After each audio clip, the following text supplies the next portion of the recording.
گود نایت، خیلی خوش اومدید به یه ویدیو. برای تو این ویدیو اومدیم با هم با یه بک‌گراند کاملا که نه با یه بک‌گراند جدید که اون نور سر جاشه، فقط 2 تا تابلو اضافه کردیم که نمیدونم چرا سیاه، حالا یه نور برش میخرم با یه ریسه کاملا قرمز. و همونطور گفتم توی ویدیو قبلی آکوستیک میکنم اتاقو، هنوز مثلا قرار آکوستیک کنم. ببینید اینا برداشته نشدن، آکوستیکو به دستم نرسیده، قرار آکوستیک بشه اتاق و هنوز آکوستیکو نرسیده به دستمون. پس دیگه منتظر بمونید. حتما شما لایک کامنت فراموش نشه. اگر از آپارس میبینید چنل رو فالو کنید و لایک و کامنت اینا یادتون نره. و اگر از یوتیوب میبینید حتما لایک خوشگل ویدیو بکوبید و سابسکرایب کنید و زنگوله رو حالت اول قرار بدید تا یه کامنت انگلیسی هم بذارید تا صحبتون نپره. پس دیگه زیاد صحبت نکنم، بزنید بریم سراغ ویدیو. Let's go.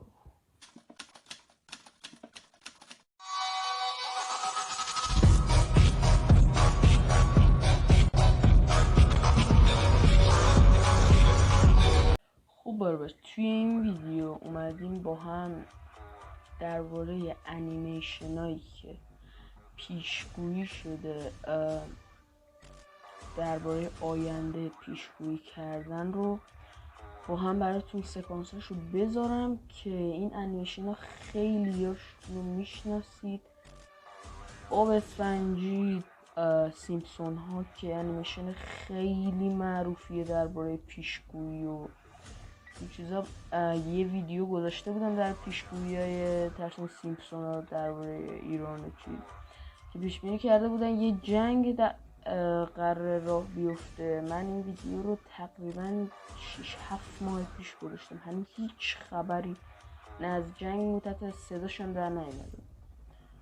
بعد پیش بینی رو گذاشتم که قرار جنگی بشه که ایرانم توش دخیله و نگفته بودم ببین چه کشورهایی، ولی جنگ شده و یکی از طرف کشور مسلمان کشور خودمونه، ایرانه.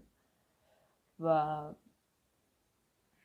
دیگه خب زیاد صحبت نمی کنم، بریم اولین سکانس پیشگویی یا پیشبینی رو ببینیم و برگردیم.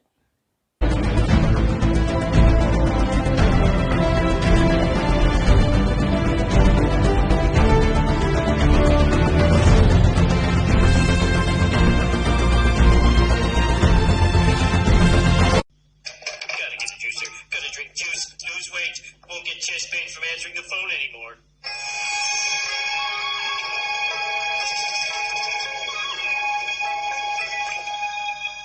Please don't tell the supervisor I have the flu. I've been working with a shattered pelvis for 3 weeks.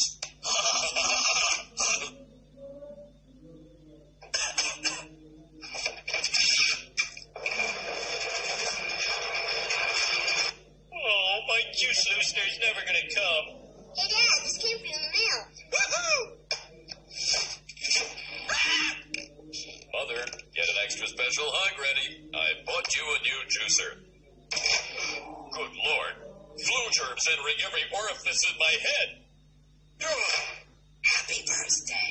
Happy birthday.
پیشگویی سیمپسون ها رو دیدیم مثل همیشه و یه پیشگویی دیگه درباره باب اسفنجی هست که بریم اونم با هم دیگه ببینیم و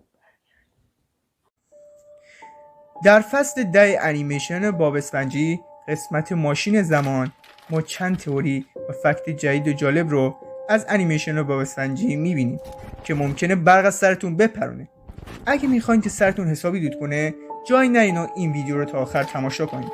بعدش هم حتما ویدیوی ما رو لایک کنید تا ویدیوهای بیشتر و با موضوعات داغ‌تری براتون بسازیم.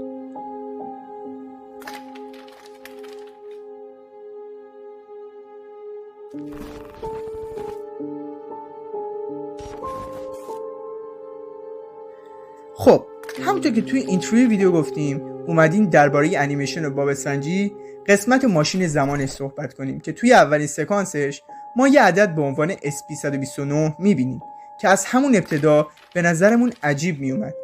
طی این تحقیقات ما متوجه شدیم که این عدد عنصر سازنده فلز آنتیموانه. از این گذشته توی یکی از سکانس های دیگه انیمیشن باب اسفنجی وقتی اختاپوس یخ میزنه در ادامه یخ اختاپوس آب میشه و به آینده سفر میکنه.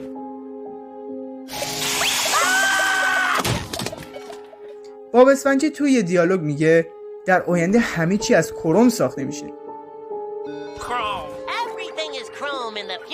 حالا در کنار این موضوع به تقویمی که اون بالا وجود داره نگاه کنید. دقیقاً زده 6 مارچ 4017. حالا این تاریخ چه معنی میده؟ میتونه نشون دهنده این باشه که توی این سال همه چی از فلز کروم ساخته میشه. اما چرا؟ دلیلش اینه که در آینده گفته میشه که لایه اوزون زمین از بین میره و این اتفاق باعث میشه که خورشید به زمین نزدیکتر بشه و فاجعه گرمایش زمین بیشتر و بیشتر بشه. علاوه بر اون توی انیمیشن باب اسفنجی پیش بینی میشه که دانشمندان برای جلوگیری از نابودی دنیا سعی کردن تمام جهان رو با فلز کروم بپوشونن، چون این فلز یکی از ویژگی‌های اصلیش قدرت مقاومت بالا و سرد کردنه و اونها برای جلوگیری از گرمایش بیش از حد زمین رو به این کار آوردن. نکته دیگه این که دانشمند معروف نیوتن پیشگویی کرده بود که جهان نزدیک به 5000 سال دیگه نابود میشه و از بین میره. حالا این چه ربطی به انیمیشن باب اسفنجی داره؟ همونطوری که گفتیم توی تقویم سال 4017 نشون داده شده که یعنی اختاپوس به 2000 سال بعد رفته، چون این قسمت توی سال 2017 ساخته شده. اما بعد از یه سری اتفاقاتی دوباره اختاپوس به 2000 سال قبل یعنی ماقبل تاریخ برمیگرده و بعد از اون به 4000 سال بعد میره، یعنی جایی که حتی از آینده هم عبور میکنه و در مرحله پایان دنیا قرار میگیره و میبینه که هیچی وجود نداره. این انیمیشن در واقع پیشبینی نیوتن رو تایید کرده و اینو نشون میده که جهان تو 4 یا 5000 سال دیگه به پایان میرسه که به نظرم نکته خیلی عجیبی بود.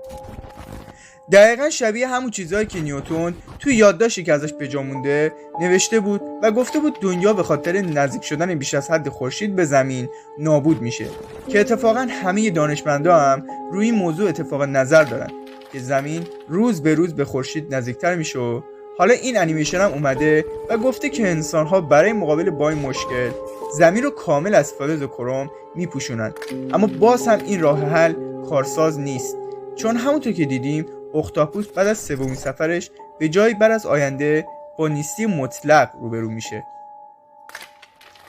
خیلی ممنون که تا پایان این ویدیو همراه ما بودید. اگه میخواین بیشتر از این تئوری‌ها و فکت‌های انیمیشن‌های معروف بشنوید حتما توی کامنت‌ها بهمون بگید. اونایی هم که کانال رو سابسکرایب نکردن حتما دکمه قرمز رنگ سابسکرایب رو خاکستری کنید و با لایک کردن بهمون روحیه بدید که با تمام وجود ویدیوهایی بسازیم که شما لذت بیشتری ببرید. کنجکاو و جستجو باشید و تا یک ویدیوی دیگه خدا نگهدار.